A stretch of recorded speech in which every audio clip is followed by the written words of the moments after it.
There are only 30 days until GCSEs officially begin, and if you are a GCSE student who clicked on this video, I'm assuming you're already well aware of this, as teachers and parents are probably breathing down your neck constantly about how close they're getting. But these next 30 days could make or break your grades, so here is the ultimate guide to what you should be doing 4 weeks before your GCSE exams.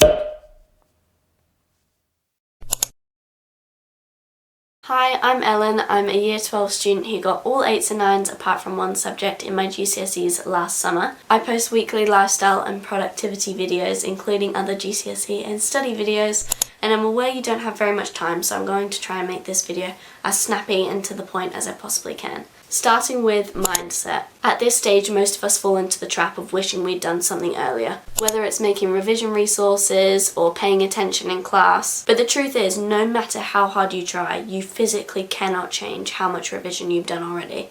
And I know firsthand that that can lead to you feeling overwhelmed, unmotivated, stressed. But what's done is done, and instead you should put your energy towards the time that you have left to make sure that you use that in the best way possible. If you're anything like me this close to the exams, you're probably beating yourself up about not working hard enough or not doing enough. But if you found this video, it means one of three things. Either you searched for it, which means you're a conscientious student, or it's come up in your recommended videos, which means you've probably watched GCSE related content before, both of which show that you're wanting to do well, or you've just already subscribed to my channel, and in that case, thank you. Okay, the next thing I'm going to talk about is prioritizing. Right now, this close to the exams, it's important that you're honest with yourself. It's unrealistic to think that you're going to be able to go through every single topic in detail and memorize every single point on the specification. And I think that's why most people panic, because they come to the realization that there's just so much to cover and they can't physically go through all of it in time, which is understandable. I mean, most people will be doing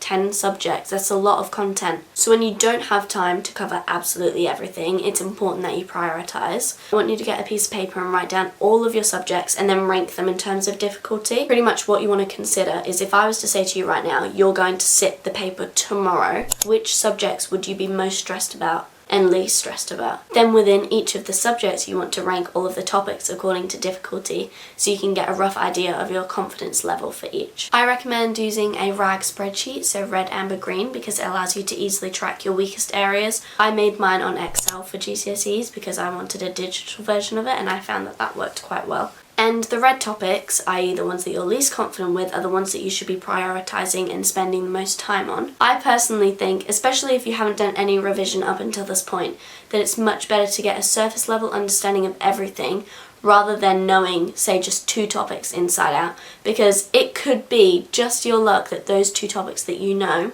are the ones that don't come up, and then you're stuffed. And of course, if you do have time, try and do some deeper revision for the topics that you aren't as confident with, but the main thing is that you have a rough understanding of all of the major topics.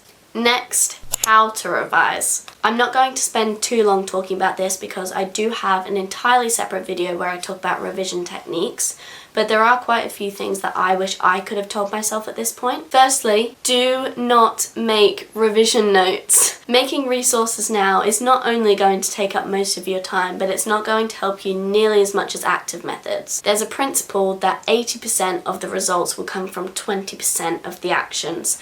And when it comes to studying, things like past papers and blurting are that 20%. You should by now be doing full past papers, and if you aren't, I encourage you to start them as soon as possible, and then you can use the mark schemes to see which key terms you should be including. For GCSEs, the mark schemes are very specific. There are certain key terms that you have to include to get the mark, so it's important that you learn those, because you could know the content, but if you don't word it the right way, you aren't going to get the marks. Also, make sure you do timed practice, because if your timing's off, that could also impact your grade. It doesn't matter how much content you know if you don't actually have time to write it on the paper. This is something that I really struggled with my exams, and I know that if I'd spent even just a little bit more time practicing at home, that I could have been much better with my time management in the exams. Try giving yourself slightly less time when you're doing practice papers than you will get in the actual thing. That way in the exam it will feel like you have a little bit of extra buffer time. And ideally you want to leave time to proofread your answers. Sometimes you have so many thoughts racing around your head that you can write all sorts of nonsense and not even realise it,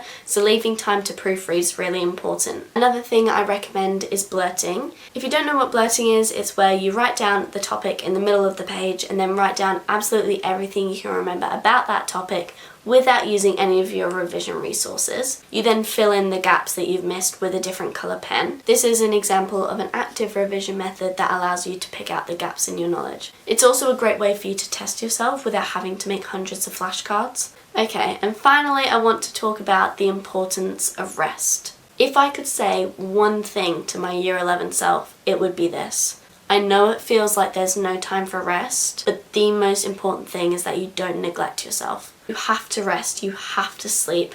Sleep should always come before cramming. And I'm such a hypocrite, easier said than done, I know, but if you want your brain to be working as well as it possibly can, you have to sleep. The last thing you need is extreme burnout the week before your exams or halfway through. And that is the end of today's video. Trust me, I know the feeling, but although it feels like no matter what you do, it just isn't enough, I promise you, you are capable of it. And this time next year, you'll be sitting there like I am now, no longer having to worry about them. So I wish you the best of luck. Make sure to like, comment and subscribe down below for more study content coming soon, and turn on post notifications so you're notified every single time I post a new video. Thank you so much for watching, and I'll see you next time. Bye!